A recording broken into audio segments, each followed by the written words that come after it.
really be comparing Red Bar to other shows anymore. You can't be going, oh, well, they do this, they do. Nobody works here, see? Nobody fucking works here. It just says, and that's by design, believe it or not. Hiring people is where everything goes wrong. So what happens is usually people start a show, everybody likes it, and then they go, if they like it, let's chain out and expand. So just like your favorite restaurant, once you get 3 of them, it's a fucking shithole, right? It's like anything else. Once you start expanding, everything goes bad, and it has to go bad.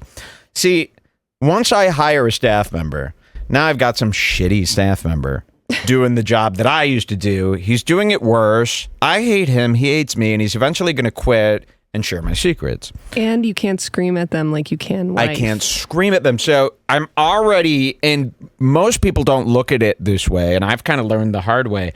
Most people look at it as, I want to start a podcast and I want it to get so big that I have hundreds. You don't. What you actually want is a way to finagle this thing where you get to work enough to be fulfilled, work enough to make your audience fulfilled, but still have a portion of yourself left for some sort of life. When you start having employees, now you're an employer. Now you are not a man doing a podcast. You are an employer of people. It's an entirely different job. And it's a very stressful and hard, difficult job to do. A job that Ethan Klein, let's say, is not maybe qualified for.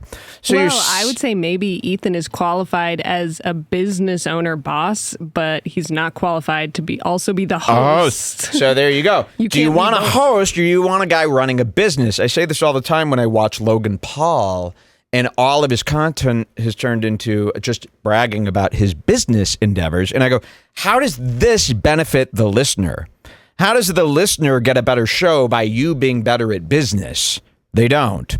And that's kind of the world we're living in, where everybody's being swindled into almost wanting to root on these internet individuals into becoming rich when it only takes away from you. It's almost like how they say, oh my God, they vote against their interest. This is what the podcast listener is doing. Now, this only applies to other podcasts, not Red Bar. So Red Bar, aware of these risks and pitfalls, avoids them at every turn. Red Bar can get rich and the show gets better, you see. Other shows get rich, and then what do? Well, they use their money being rich. They go out and they do rich guy stuff that has nothing to do with you. They buy houses, they start families, they go on trips, they go to expensive dinners, and they post that stuff on social media because if they don't include you, then they really feel guilty. So when Andrew Schulz is posting all those 7-course meals, sure, he's half flexing, but he's also going, I have to kind of include these guys because I'm using their money.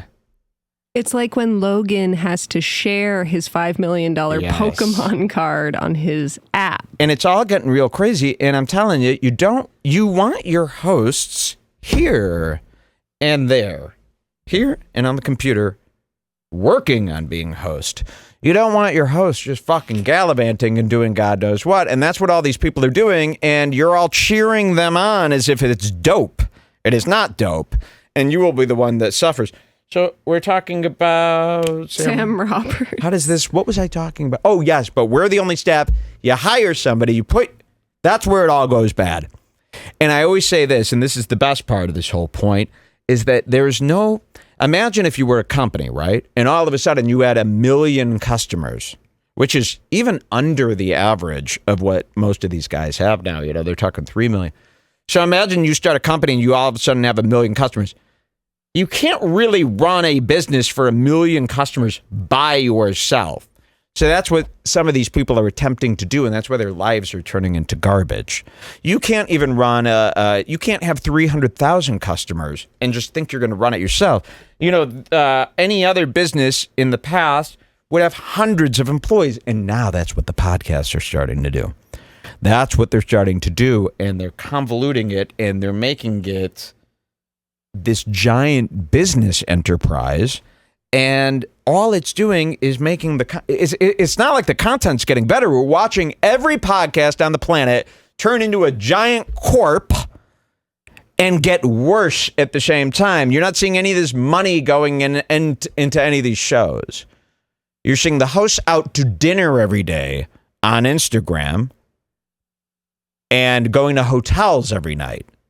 So what do they have to bring back to you guys, the payers, at the end of this? So yeah, that's why I say the super chat stuff is bullshit. It's all nonsense. Don't let them normalize this and make you think just because everyone's doing it that it's something that should be done by anyone. It's not. And Sam Roberts sits there and collects money just reading the chat. How lazy. While we blood sweat